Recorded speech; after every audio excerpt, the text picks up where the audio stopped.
Hello दोस्तों, राधे राधे, प्रणाम, जय श्री राम। मैं प्रियंका पांडे आप लोग के बीच बहुत ही प्यारा सा श्री कृष्ण जी का सोहर गीत प्रस्तुत कर रही हूँ। आप लोग सुनिए और कमेंट्स में ज़रूर बताएं कि आप लोग को कैसा लगा सोहर गीत। चलिए शुरू करते हैं।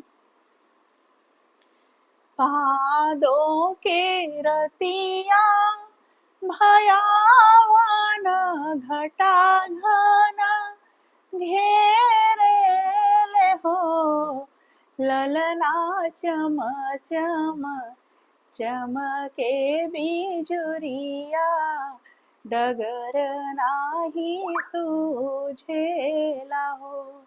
ललना चम चम चमके बिजुरिया, डगर नाही सूझेला हो। भादों के रतिया भयावन घटा घन घेरे हो, ललना चम चम चमके बिजुरिया, डगर नाही सूझेले हो।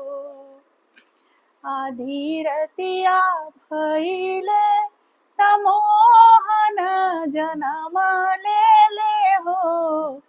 आधी रतिया भइले तमोहन जनम लेले हो, ललना खुली गए जेल के फटकवा, पहरेदार सुती गईले हो।